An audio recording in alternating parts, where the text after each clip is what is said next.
C'est clair que nous vivons une période d'incertitude. Malheureusement, plusieurs organismes aujourd'hui ne sont pas équipés pour travailler à distance ou sont incapacités parce que les bureaux sont fermés. Donc aujourd'hui, la technologie était en est encore meilleure. Moi, j'ai la confiance que nous allons sortir de cette crise et c'est important pour se préparer et renforcer vos capacités, devenir plus fort, plus agile et puis puissant. Donc, Kim, je pense qu'il y a plein de choses à faire. Il ne faut pas regarder Netflix. Il y a plusieurs choses à faire à l'interne.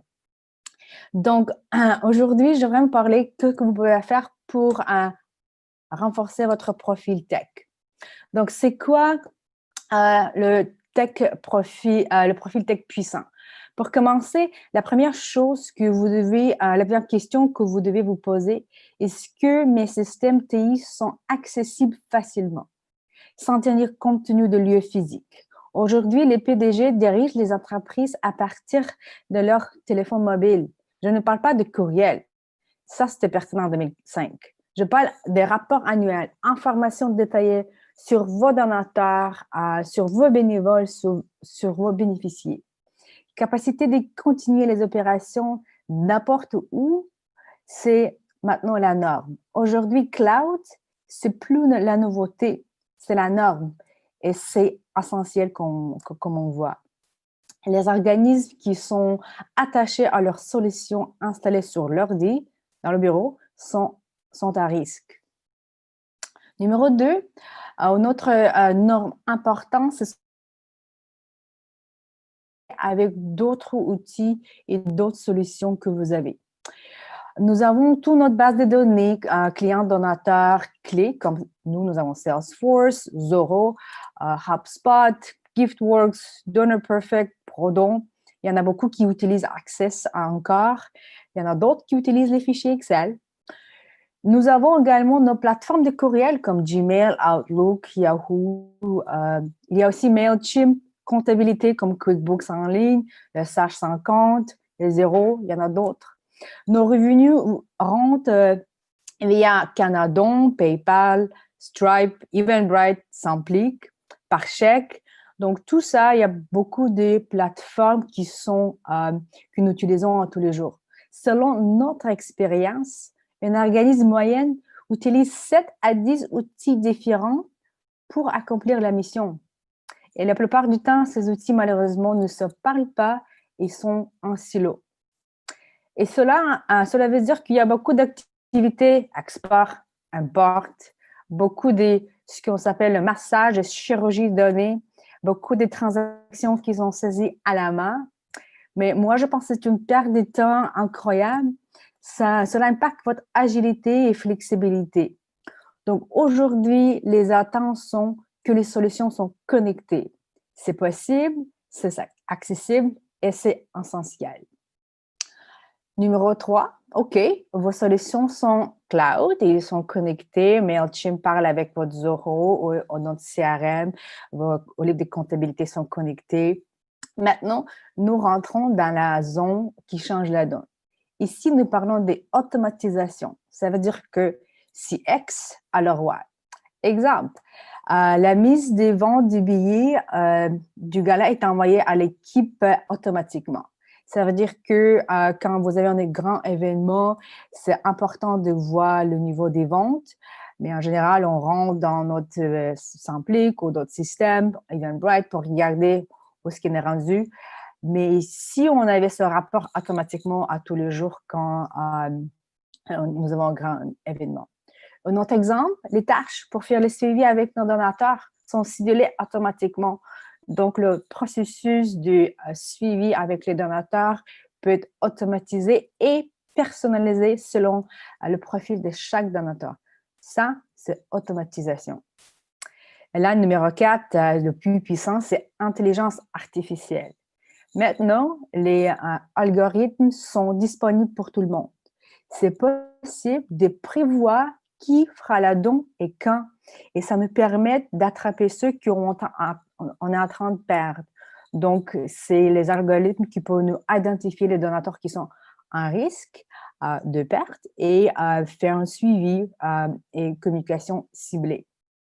C'est maintenant disponible pour un système intelligent de recommander des actions spécifiques basées sur son profil de donateur que je vous montrerai tantôt. Donc, quel est votre profil technologique? Comment pouvez-vous l'enforcer? Mais c'est un pas à la fois, une étape à la fois. Il faut commencer par, numéro 1, s'assurer que votre système sont infonuagiques. Ici, nous oublions quelque chose très basique. C'est quoi l'oxygène de chaque organisation? Ce sont des données propres et complètes. Donc, l'action qu'on peut prendre aujourd'hui, c'est vraiment vos données. La qualité des données comporte plusieurs aspects. Normalisation. Est-ce que Montréal est écrit toujours avec accent aigu? Est-ce que votre code postal sont dans le même format, en majuscule? La structure, quelle sorte de données vous racontez? Les cohérences, l'actualité.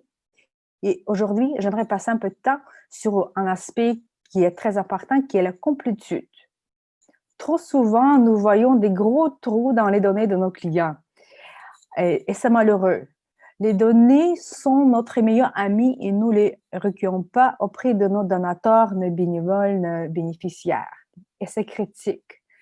Nous dévivons le sexe et la langue principale de nos donateurs. Souvent, je vois que nos donateurs sont insultés parce que nous utilisons sollicitations génériques. Donc, c'est fondamental. Sur le plan stratégique, les données nous racontent des histoires. Sans des données complètes et riches, nous ne pouvons pas bâtir une stratégie durable. C'est impossible. La complétude peut être difficile si on y pense, mais si on travaille pas continuellement. Donc, où est-ce qu'on peut commencer? Aujourd'hui, je vous propose de collecter 10 points des données suivantes. Sollicitation, assurez-vous que chaque donateur dans votre base de données a une sollicitation qui est pertinente. Monsieur, madame, docteur, maître, pour que vos lettres de remerciement et vos communications sont personnalisées pour chaque donateur parce que vous pouvez fusionner ces champs dans votre lettre de remerciement. On note courriel, souvent, on a plusieurs champs pour courriel, donc c'est important d'avoir le courriel. Ça, c'est aujourd'hui facile. Mais téléphone mobile, donc dans les cas, si on veut faire un appel à notre donateur, est-ce que nous avons le mobile téléphone pour envoyer le texto peut-être? Parce que maintenant, plusieurs campagnes sont faites par texto. Est-ce que l'adresse de notre donateur est complète avec le code postal, la ville, le pays, Provence? La langue principale, hein, ici au Québec, nous avons les anglophones, les francophones, donc c'est très, très, très important de s'assurer que vous avez votre langue principale de vos donateurs, vos bénévoles également. Le sexe, et souvent, nous avons des noms c'est pas difficile de devenir le sexe, donc on ne sait pas dans ce cas comment conjuguer nos lettres. Donc, c'est très important à comprendre si c'est une femme ou un homme ou autre. L'état civil, j'ai mis ça dans cette liste parce que nous voyons que l'état civil, c'est un des points qui est très important pour faire les prédictions qui va être un donateur fidélisé. Les intérêts, nous avons des clients qui, en fait, pour chaque donateur, posent une question: qu'est-ce qui vous intéresse plus? C'est la jeunesse ou c'est la sécurité alimentaire? Et dans ce cas, quand vous allez bâtir vos campagnes, vous pouvez personnaliser les campagnes pour chaque donateur selon leur intérêt. Rôle, donc chaque contact ou chaque organisation de votre base de données doit avoir plusieurs rôles. Par exemple, un donateur peut être également un bénévole qui peut-être avant était un bénéficiaire. C'est un parcours qui est très intéressant à voir et analyser les rôles de tous vos gens dans votre organisation. La même chose côté organisation. Souvent, nous avons les organisations qui nous supportent dans nos galas, mais ils ont également les commanditaires. Ils ont également les fournisseurs. Est-ce que vous avez les données? Qui sont ces organisations qui portent plusieurs chapeaux? Un autre exemple, numéro 10, c'est la fréquence des communications préférées. Souvent, nous mettons tous nos donateurs dans le même bucket et envoie nos public postage et courriel à la même fréquence. Et si on posait une question pour chaque donateur, combien de fois vous voulez nous communiquons avec vous? Nous avons une organisation qui pose cette question à leurs donateurs à tous les ans. Est-ce que vous recevez une infolettre à tous les trimestres ou seulement quand c'est Noël ou au plus souvent? Donc, si vous avez ces informations-là, vous avez déjà l'avantage. Ensuite, les doublons.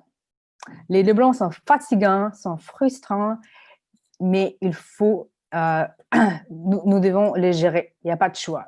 Donc, comme nous avons maintenant le système ouvert, il y a des profils des donateurs qui s'ouvrent, qui se créent automatiquement dans plusieurs systèmes.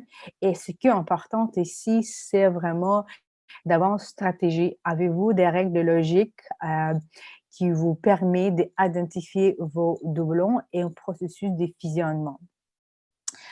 Donc, vos systèmes devraient vous proposer une solution pour gérer ces aspects-là. Donc, lorsque vous complétez vos données, maîtrisez le fusionnement des contacts et organisations, pensez aux statistiques clés. Vous devez disposer des indicateurs suivants qui sont importants. Date du dernier don, jour depuis le dernier don, c'est quoi le don moyen, c'est quoi le don le plus grand, le don le plus petit, il y a combien de nombre de dons, il y a combien total des dons cette année, l'année dernière, et même j'ajoutais le don, ça fait 2 ans, et il y a combien années qu'un donateur nous donnait. Donc, ce sont les statistiques clés qui sont très importantes.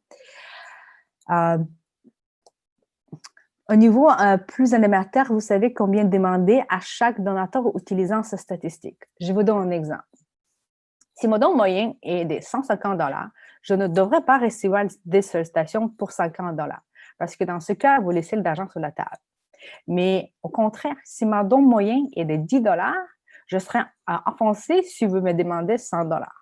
Donc, si vous connaissez le niveau de chaque donateur, vous récoltez plus d'argent. Et ça veut dire que vous comprenez la situation de chaque donateur. Donc, vous dépensez votre énergie sur les donateurs qui s'engagent et ne la gaspillez pas avec ceux qui ne le font pas. Et vous le faites d'une manière intelligente.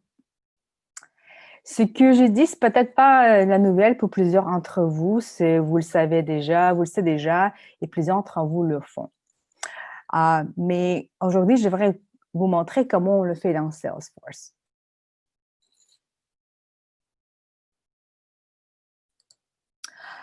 Salesforce est une plateforme CRM numéro 1 au monde. Les entreprises l'utilisent, mais il y a des modules puissants qui sont développés pour les OBNL qui changent la donne. Donc, comme vous voyez ici à Montréal, nous avons Centrale du Grand Montréal, Centropole-Roulant, Dupont Alimentaire NGG qui utilisent Salesforce comme leur système clé. C'est quoi l'impact de Salesforce? Dans le monde, il y a 40 000 OBNL qui l'utilisent. Eux, ils rapportent une baisse du coût des services de 32 %. Ils rapportent également une base de données, rapportent une hausse des donateurs fidélisés de 24 % et ils disent qu'ils sont beaucoup plus efficaces. Et pourquoi? Mais en fait, enfin, Salesforce, c'est pas un outil pour les ventes dans le domaine de philanthropie. C'est un outil, moi je dis, c'est un centre de commandement pour gérer l'ensemble de vos activités. Collecte des fonds également, évidemment, les bénévoles, mais également les programmes. Nos clients géreront les banques alimentaires, les interventions dans le refuge, les bourses pour les jeunes. Nous gérons pas trop long dans Salesforce. Les activités pour les personnes âgées. Chez Partageons l'espoir, Salesforce gère toutes les commandes et toutes les livraisons de la nourriture pour les écoles. Mais ce qui apporte du valeur énorme, c'est l'intégration avec d'autres d'autres outils cloud établis.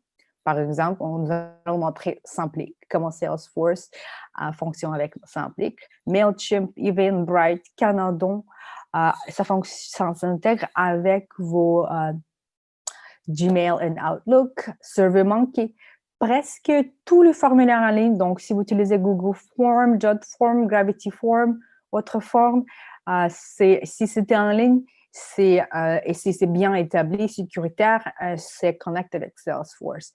Donc, plus que 3000 applications cloud c'est possible de les connecter avec votre CRM base de données. Donc là, j'aimerais prendre quelques minutes pour montrer comment ça fonctionne.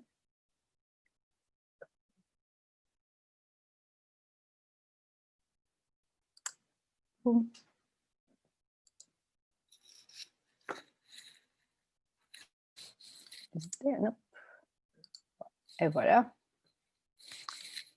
Bon, donc vous voyez, Salesforce est une solution cloud. Et voici notre... Juste arranger mes écrans. Bon. Voici notre système de démons. Donc ici, toutes les données sont fausses. Là, je suis rentrée dans notre tableau de bord qui est le battement de cœur de votre organisation. Ce tableau personnalisable pour chaque organisation et même pour chaque département. Et nous allons en revenir plus tard. Donc, j'aimerais commencer par vous parler d'intégration. Donc, voici notre page des dons Samplic que plusieurs de nos clients l'utilisent pour les dons en ligne. Donc, dès que le don est effectué ici en ligne, le processus d'intégration le pousse vers Salesforce et la transaction, le don est créé. Si le donateur existe dans le système, ça va être associé avec le donateur existant. Si le donateur n'existe pas, il y a un autre dossier fiche donateur qui va être créé. Je vous montre un exemple. Voici, je vais dans l'opportunité où tous les dons sont groupés. Et si je regarde un don ici qui est fait par Conseil Unaburo, c'est fait par Mitchell, mais c'est fait au nom du Conseil Unaburo et c'est via de la site web et c'était fait par Stripe et c'est vient de la Samplic. Et ce que nous aimons beaucoup, c'est qu'on est capable de mettre le reçu qui Samplic a émis dans notre transaction. Donc, si le donateur nous appelle et dit qu'ils ont perdu le reçu, qui arrive tout le temps, on est capable d'aller chercher le reçu, les imprimés, c'est ouvert. Oh, est-ce que c'est ouvert? Non, ça, vous ne le voyez pas parce que c'est mon écran, mais le reçu des charités est sauvegardé dans le don. Et quand le donateur nous appelle, on peut facilement faire suivre le reçu pour ce donateur.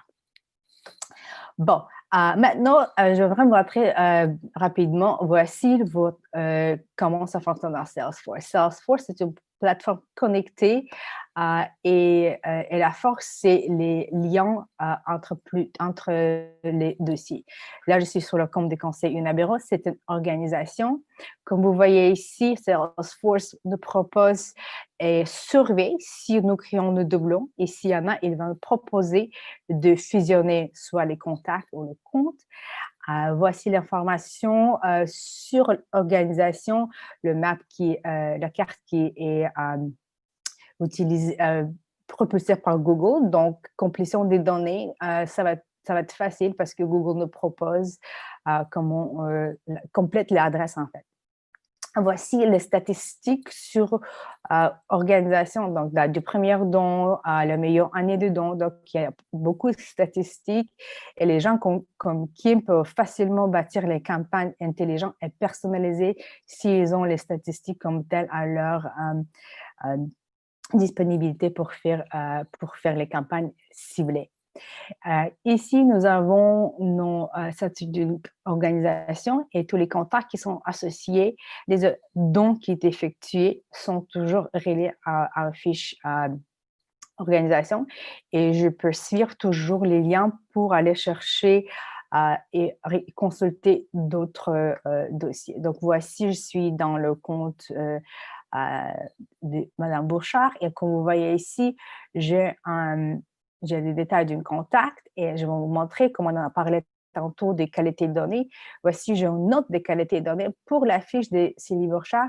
Et ce note-là, on a programmé selon vos préférences. Par exemple, ici, j'ai une note de 100%, mais si je change et il me manque les salutations dans sa fiche de contact, ma note va baisser et vous allez voir comment ça va nous proposer que, on est rendu à 80 et il nous manque salutation. Donc, voici un système qui regarde et surveille vos données automatiquement pour vous dire, OK, il faut rentrer le salutation et notre, on va mettre madame. Et là, la fiche va être complète. Et on peut configurer surveiller plusieurs champs ici. Comme on a parlé tantôt, c'est important de voir c'est qui cette contact-là. Donc, dans ce cas, nous surveillons toujours est-ce que c'est un donateur ou c'est un bénévole. C'est possible qu'un contact joue plusieurs rôles. Voici les informations sur le contact, également la map. Voici les statistiques sur le don pour la personne également. Et souvent, je vous montre quelque chose. Nous utilisons ces statistiques pour bâtir les montants des sollicitations personnalisées. Comme vous voyez ici, nous avons mis un processus, en fait, un calcul en place pour recommander combien nous avons à mettre dans notre communication quand on fait une demande quand nous allons solliciter ce donateur. Voici ce que le système nous propose.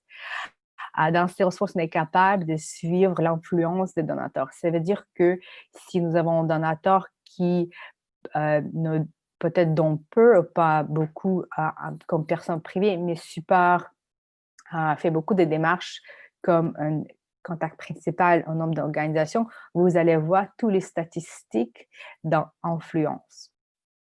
Donc, voici le fiche de Mme Bouchard avec nos notes du qualité de données. Voici également, nous surveillons s'il y a des doublons pour le contact. Et finalement, je vais vous montrer que Salesforce offre quelque chose de très intéressant pour pour ses clients. Et c'est un produit qui s'appelle Next Best Action. C'est proposé par intelligence artificielle. Donc, ce qu'on est capable de faire, selon le profil de donateur, on peut programmer et pour chaque donateur et l'action qu'il faut prendre. Donc, dans ce cas, comme Mme Bouchard a des montants importants comme donatrice, on peut envoyer un courriel personnalisé. Dans l'autre cas, le système va nous proposer pour inviter le donateur pour faire une visite ou juste envoyer un courriel générique. Donc, Salesforce va regarder le profil donateur et nous proposer les actions à prendre, qui est vraiment intéressant. Maintenant, j'aimerais vous montrer comment ça fonctionne restant sur le qualité des données. Dans Salesforce, nous avons plusieurs, en fait, nous avons les tableaux de bord et je vais vous montrer comment, quand on prend nos qualités de données au sérieux, ça a l'air à quoi. Donc, ici, dans mes dossiers, je vais vous montrer qu'il y a un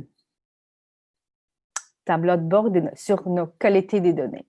Donc, voici un tableau de bord qui nous montre c'est quoi les qualités des données de nos comptes, de nos contacts, de nos dons et qu'est-ce qu'il nous manque. Donc, si je regarde ici, je vois que il nous manque le titre et les sollicitations pour 101 fiches de donateurs et 34% de nos donateurs sont à assurance. Il nous manque ils sont tous corrects, donc ils sont à 100%. Et si même je veux aller plus en profondeur, je peux regarder c'est qui rentre les mauvaises données, en fait. Donc là, moi j'ai la meilleure score note ici.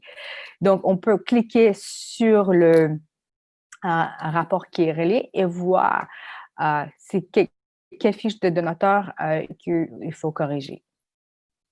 Donc, un rapport roule.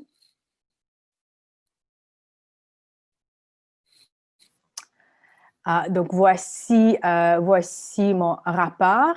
Et là, si je veux ouvrir, je vois qu'il y a j'ai 18 fiches où il me manque le salutation. Je peux ouvrir les détails et aller directement dans la fiche contact pour nettoyer tous ces zones. Donc là, j'ai plusieurs contacts où il me manque le salutation. Donc là, pendant ces temps-là, ce que je peux faire, rentrer dans chaque fiche de donateur et rentrer les informations, le complétude des données. Une autre chose, je vais juste montrer les rapports et comment ça fonctionne. Les rapports, c'est quelque chose très important et Salesforce, par défaut, déjà mis plusieurs rapports pour les organismes à but non lucratif. Donc, le rapport les EVNL consultent souvent, c'est les contacts qui ont donné l'année dernière, mais pas malheureusement cette année. Donc, ce rapport est disponible par défaut, comme je pense qu'il y a une trentaine de rapports qui sont là par défaut pour commencer. Donc, les tableaux fonctionnent comme les tableaux croisés. Donc, même si vous voulez bâtir les autres, c'est très facile de le faire. Donc, voici mes donateurs qui ont donné l'année dernière, mais pas cette année malheureusement. Et ce que je peux faire, je peux donner cette liste à mes bénévoles maintenant et en fait utiliser ce rapport pour faire des appels ou faire un autre rapport pour en fait aujourd'hui appeler les donateurs qui ont donné cette année. Donc appeler les gens, prioriser en fait la liste pour faire les appels pertinents. Comment ça fonctionne dans le dernier truc que je montrais. Si je regarde tous les tableaux de bord, en fait, ce sont des rapports. Et voici mes dons par cette année, par campagne. Je vois le montant. Et si je veux ajouter un graphique et mettre la graphique dans le tableau de bord, je peux le faire. Et ici, peut-être ça c'est pas le meilleur graphique, donc je peux toujours changer et avoir l'intelligence mes rapports comme ça et ajouter ce graphique dans mes rapports annuels, dans le tableau de bord, dans l'accueil ou dans les autres parties de ma Salesforce. Et ces rapports peuvent être automatisés et livrés à tous les matins, à tous les semaines, à la fin de chaque semaine. Donc, c'est quelque chose qui est personnalisable. Est-ce que j'ai oublié quelque chose? Non, en fait, c'est ça. Il y a plusieurs choses que je peux vous montrer dans Salesforce. C'est une plateforme énorme, donc ça peut être complexe et nous, toujours, essayons de le garder ensemble. Je vais juste revenir dans mes slides.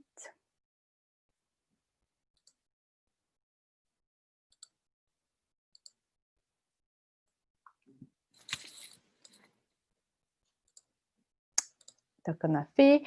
Voici quelques de projets les organismes ici à Montréal qui utilisent Salesforce. Et les questions je pense qu'il y en a beaucoup sur le coup, combien on en a promis pour vous expliquer comment fonctionne Salesforce. En fait, les 10 licences de Salesforce sont gratuites pour les organismes enregistrés, organismes de charité enregistrés avec Revenu Canada. Donc, le coût récurrent, c'est 0 pour les organismes. C'est 10 licences. Souvent, c'est suffisant. Si ce n'est pas suffisant, les organismes ont un discount de 80% sur les licences additionnelles. Salesforce, c'est une plateforme très, très chère. Il y a plusieurs des PME qui ils ne peuvent pas acheter cette plateforme parce que la valeur des 10 licences est à peu près 20 000 $ par année US. Donc, ça, c'est une subvention que vous pouvez obtenir comme organisme à but non lucratif. Implantation Salesforce avec un partenaire comme Unabureau, ça coûte entre 7 000 et 25 000. Tout dépend de votre projet. Donc, mais vous n'êtes pas obligé de faire ça avec partenaire. Certainement, le taux de succès est beaucoup plus élevé. Mais si j'ai le choix pour vous dire, écoutez, vous pouvez commencer, ça ne coûte rien, même pour essayer vous-même parce que la plupart des modules sont déjà préconfigurés et il y a plusieurs ressources en ligne disponibles. Donc, si vous êtes, il y en a qui sont capables de le faire tout seul. Le coût annuel de support, mais en fait, si vous n'utilisez pas les consultants, il n'y a aucun coût aucun coût récurrent pour utiliser Salesforce. Quand vos licences vous coûtent zéro, il n'y a pas de coût de support au niveau quotidien. Et combien ça prend pour implanter Salesforce? Ben, ça dépend également de votre organisation. Si vous êtes une petite organisation, ça prend à peu près 5 à 6 semaines. Si vous êtes un grand organisme, notre projet le plus long était à peu près 6 mois. Donc, tout dépend de votre portée du projet. Et maintenant, je vais passer à Kay pour faire notre sommaire et nous allons accorder votre question. Merci beaucoup.